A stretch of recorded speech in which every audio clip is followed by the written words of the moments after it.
Do you need that back, or you good on it? I'll just read it to you. So in regards to the environment, how are you going to counter President Trump's policies on the Environmental Protection Agency and all the policy that he's cutting back on? And since there are a number of issues in New Jersey itself relating to the environment, from sewer pipelines to the Jersey Shore, what are you going to do to counter President Trump's agenda to cut back on the environment? And again, I pronounce it Carnbeer? Yep, you got it. All right, honor to meet you. All right, Carl, will take the mic. Let's hear it for Carnbeer. Actually, I'll stay halfway up here. I got new glasses, so every time I look down, I feel like I'm going to tumble down the stairs. You please enjoy. In fact, I'm going to come on the other side of you so I can face you and face everybody else. Hello, sir. Hello, Dad. How are you? Phil Murphy. What's your name? Javi Panu? Honored. Okay. So you know this man. Okay. So here we go. Environment. Like many other things, we have to fight at two levels.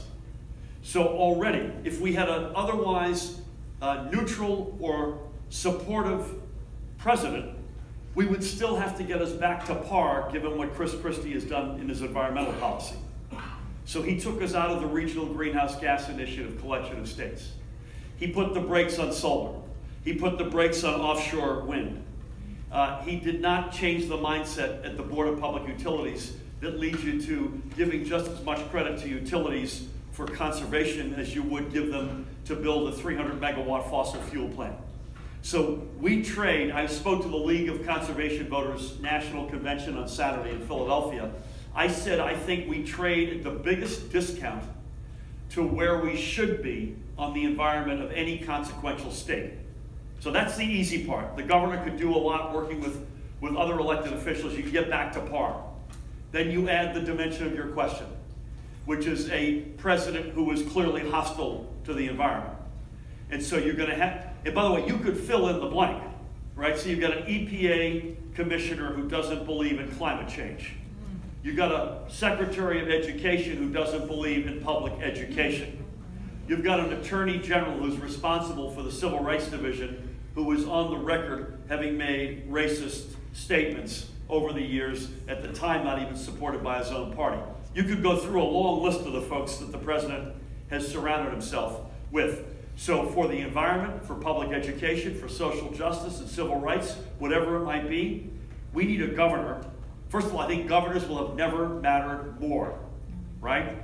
We need a governor who will stand with a steel backbone up to what's coming at us from Washington.